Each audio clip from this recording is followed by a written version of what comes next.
ప్రభు అయిన యేసుక్రీస్తు వారి నామం పేరిట అందరికీ వందనాలండి.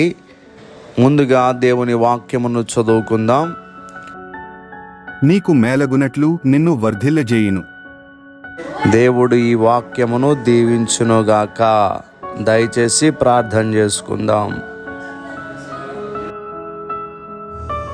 మమ్మలను అత్యంత మిక్కిలిగా ప్రేమిస్తున్న మా ప్రియపరులకు తండ్రి, మీ పరిశుద్ధమైన నామమును బట్టి వందనములయ్యా.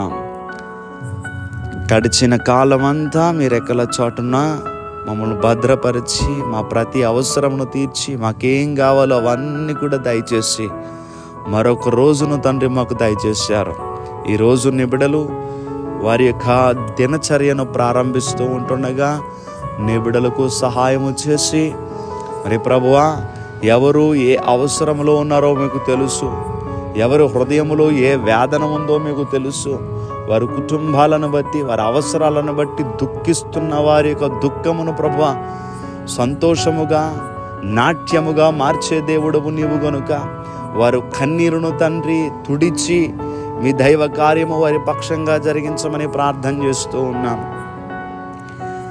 ఈ బిడ్డలు తండ్రి వారి పనులకు, వారి ఉద్యోగములకు, వారి వ్యాపారములకు మీ సహాయము దయచేసి, ఎవరైతే ప్రభువా విదేశాల్లో ఉన్నారో, ప్రభువా కష్టించి పని చేస్తూ ఉన్నారో, అలసటగా ఉన్నారో, అనారోగ్యంగా ఉన్నారో, అట్టి బిడ్డలను తండ్రి మీరు ముట్టి స్వస్థపరిచి వారిని చక్కటి ఆరోగ్యాలతో నింపండి తండ్రి.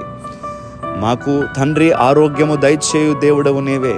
మీరు పొందిన దెబ్బల చేత మాకు స్వస్థత కలుగుతుందని మీ లేఖనము సెలవిస్తూ ఉంది కనుక మీ సహాయముని బిడ్డలకి దయచేయమని, మీరే తోడై ఉండమని, ఈ రోజంతా బిడ్డలు సంతోషంగా ఉండే స్థితిని దయచేయమని యేసు నామం పేరట అడిగి వేడుకుంటూ ఉన్నాము పరమ తండ్రి. ఆమేన్, ఆమేన్, ఆమేన్.